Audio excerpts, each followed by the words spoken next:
Vision academy गालोडी Ghatshila Prabhat Khabar के वरीय संपादक श्री संजय मिश्रा, पिनाकी गुप्ता व्यावसायिक प्रमुख प्रभात खबर के द्वारा इस कार्यक्रम की दीपोज्वलन कर कार्यक्रम की औपचारिक शुरुआत। प्रभात खबर द्वारा घाटशिला के जैन प्लेस में प्रभात खबर प्रतिभा सम्मान समारोह का आयोजन किया गया। इसमें मुख्य अतिथि के तौर पर सोना देवी विश्वविद्यालय की कुलपति डॉक्टर जेपी मिश्रा पहुंचे। प्रभात खबर द्वारा जैन प्लेस में आयोजित समारोह में मुख्य अतिथि जमशेदपुर की डीएफओ ममता प्रियदर्शी भी शामिल हुई। उन्होंने मेधावी बच्चों के समक्ष अपनी बातों को रखा व बच्चों का हौसला बढ़ाया। इसमें 10वीं और 12वीं के अव्वल आए छात्रों को सम्मानित किया गया।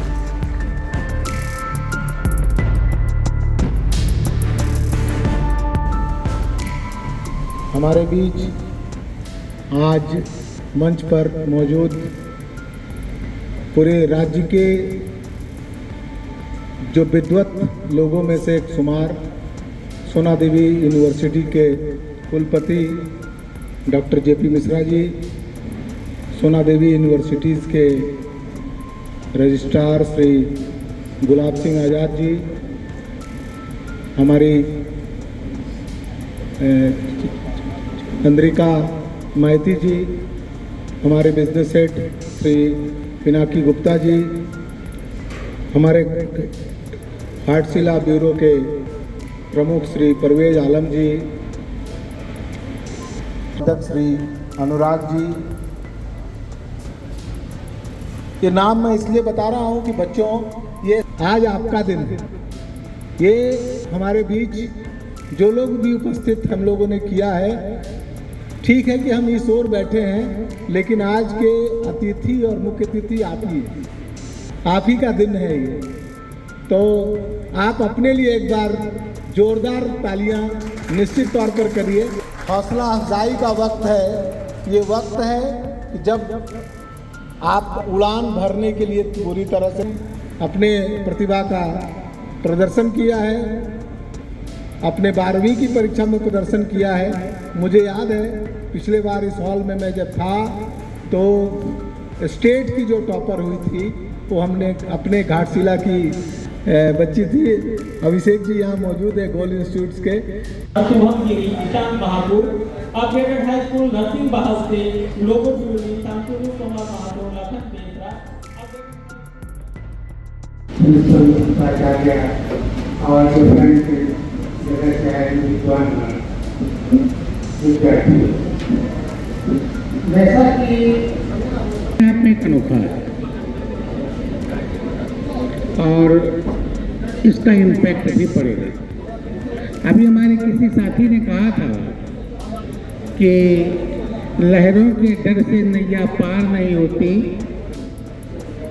बात सही है, हम कोशिश करेंगे तो अपने टारगेट को हासिल जरूर करेंगे। प्रतिभा संपन्न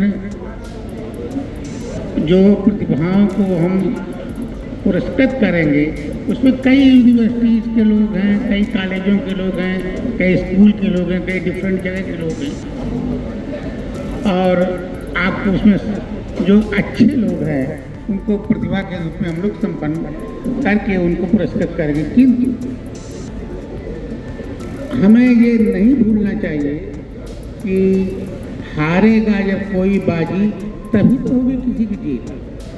दोस्त यही दुनिया की रीत। इसलिए कौन अधिक नंबर लाया, कौन कम नंबर लाया, ये कोई ज़्यादा महत्व नहीं रखता है।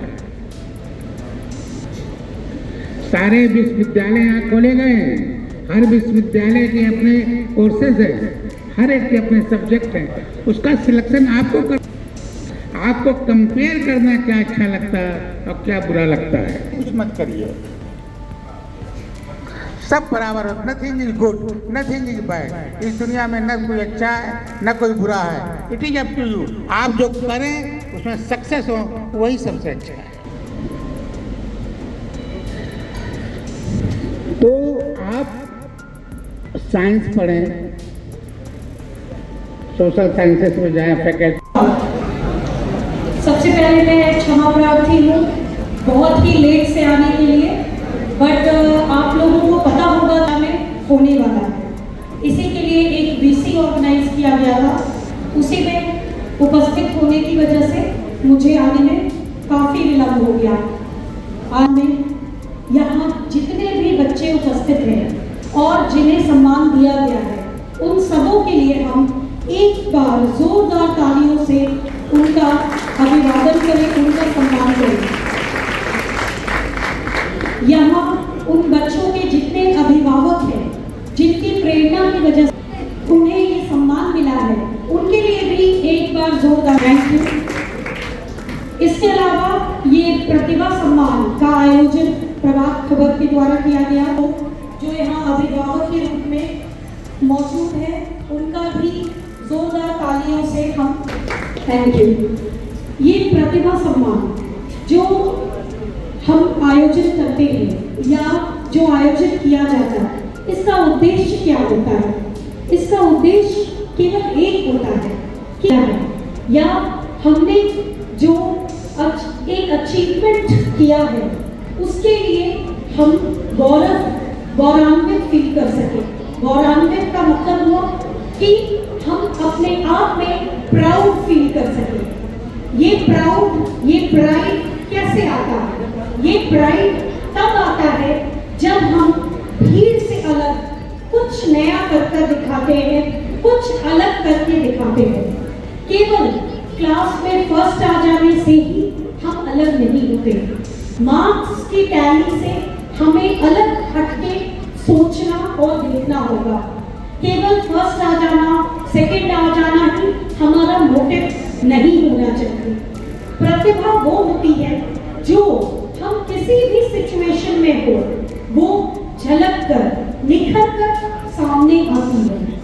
टैलेंट वो है जो किसी भी परिस्थिति में, आप चाहे मुसीबत में हो, आप चाहे किसी भी ऐसी परिस्थिति में हो जहां आपके पास कोई सहायता का उपलब्ध ना हो, तब भी आप अपने टैलेंट से, अपनी सूझबूझ से, अपनी समझदारी से आप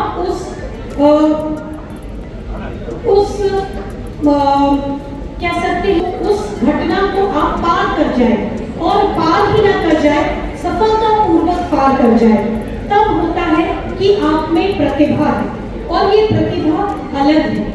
अब अगर मैं बात करूं, जैसे हम किसी भी क्लास में पढ़ रहे होते हैं, हम जब क्लास में पढ़ रहे होते हैं तो हमारा सबसे पहला मोटिव क्या होता है कि हम अधिक से अधिक नंबर ला सकें। आप अभिभावक भले इस चीज़ को एक्सेप्ट करें या ना करें, मैं भी एक बच्चे की माँ हूँ, मेरी भी एक बेटी है, तो हम अपनी ज़िंदगी में जो हासिल नहीं कर पाते हैं, मैं गारंटी के साथ बोल सकती हूँ कि 90% पेरेंट्स चाहते हैं कि उनके बच्चे उस चीज़ को हासिल करें, उनके लिए और उनके सपनों को पूरा करें। ये एक कटु सत्य है, इसको एक्सेप्ट करना पड़ेगा। और मैं पेरेंट्स से ये गुजारिश करती हूँ कि इस सोच को आप लोग काइंडली बदलिए। मैं अपना पर्सनल एक्सपीरियंस आपके साथ शेयर करूँ तो मैं स्पेशली जो मदर्स बैठी हुई हैं उनके साथ मैं रिलेट कर पाऊँगी। मेरी खुद एक बेटी है, कॉन्वेंट से वो पास आउट हुई है 2019 में +2 उसने पास किया। स्टेट में, इंटायर झारखंड में वो 2nd पोजीशन में थी, ठीक है, 10th क्लास में। और जब वो 12th पास हुई तो वो पहली बात तो घर में युद्ध इस बात को लेके छिड़ा कि जब मेरी बेटी 10th पास करने के बाद वो ह्यूमैनिटीज़ ली, ह्यूमैनिटीज़ मीन्स आर्ट्स। तो मेरे सारे रिलेटिव्स, मेरे सारे इन लॉज इस बात को लेके मुझसे झगड़े कि भाई झारखंड स्टेट में 2nd टॉपर आर्ट्स कैसे पढ़ सकती है, क्योंकि आर्ट्स जनरली यही माना जाता है कि आर्ट्स वही बच्चे पढ़ते हैं जो कि नकारे होते हैं, जो ज़िंदगी में कुछ भी नहीं कर सकते हैं। इट्स अ फैक्ट, ये चीज़ है। तो पहले वो जंग मुझे लड़नी पड़ी। इसी तरह बेटी को मैंने आर्ट्स पढ़ाया। सेकेंडली मेरी बेटी जो है उसको ड्राइंग में बहुत इंटरेस्ट है, वो बाय बॉर्न वो आर्टिस्ट है, ठीक है। जैसे अगर आज वो यहाँ होती तो इस पूरे बैकग्राउंड का वो इस तरह से पिक्चर खींच देती कि लगेगा ही नहीं कि वो एक पिक्चर है। उसमें वो आर्टिस्टिक वो इंस्टिंक्ट बचपन से ही था। और मैं NCERT में भी जॉब किया और वहाँ भी हम जो है एजुकेशनल एंड वोकेशनल गाइडेंस का कोर्स करते थे। मगर जो हमारी बहन चंद्रिका जी ने जो बात आपको कही कि कभी भी हमें अपनी आकांक्षाओं को, हमें अपनी एस्पिरेशंस को बच्चों पर नहीं थोपना है, ये एकदम 100% सही है। और मेरा अभी मैं इन्हीं की बातों को पुनः जो है दोहराते हुए निवेदन करता हूँ अपने आदरणीय यानी जो उनके अभिभावकजन हैं कि वो कभी भी वो उनकी रुचि के अनुसार वो उनकी जो एप्टीट्यूड है, क्योंकि एप्टीट्यूड होते हैं हमारे यहाँ बहुत से जो मनोविज्ञान में, उसी के आधार पर हम जज करते हैं कि बच्चे की रुचि क्या है, बच्चे की अभिरुचि क्या है। उसी तरह से जो है हम, और इन्होंने एक बड़ा ही सफल उदाहरण दिया अपनी बेटी के बारे में कि जो है क्योंकि मैं वहाँ गुजरात में प्रोफेसर रहा हूँ, गुजरात यूनिवर्सिटी में, इसलिए मुझे मालूम है कि जो NID है जो है देश का ही नहीं विश्व की माना हुआ, जैसे IIT होती है, IIM होता है, उसी तरह का ये तो IIM और IIT तो अभी की उपज है थोड़ी सी। ये जो है बहुत पहले से जो है NID जो है बहुत पहले से संस्था चल रही है और वो जो है विश्व की मानी हुई डिज़ाइन की एक अच्छी संस्था है। पुनः यही कहता हूँ अपने आदरणीय अभिभावकों जनों से कि देखिए ये हमारे बच्चों ने ये जो पड़ाव अभी जो शुरू किया है, ये पहला पड़ाव करता हूँ कि वो जो हमारे जो प्रतिभा जो मेधावी छात्र हैं, छात्राएं हैं, उनको जो है अपने जीवन की सीढ़ी पर इसी तरह से आगे बढ़ने की प्रेरणा हौसला देते रहें और उनमें ये शक्ति प्रदान करें कि वो जो है इस पड़ाव पर चढ़े हैं, यहाँ पर जो आए पहुँचे हैं, उसको और आगे तक ले जाएं और जो है प्रभातखबर.com, विश्वास वही, रफ्तार नहीं।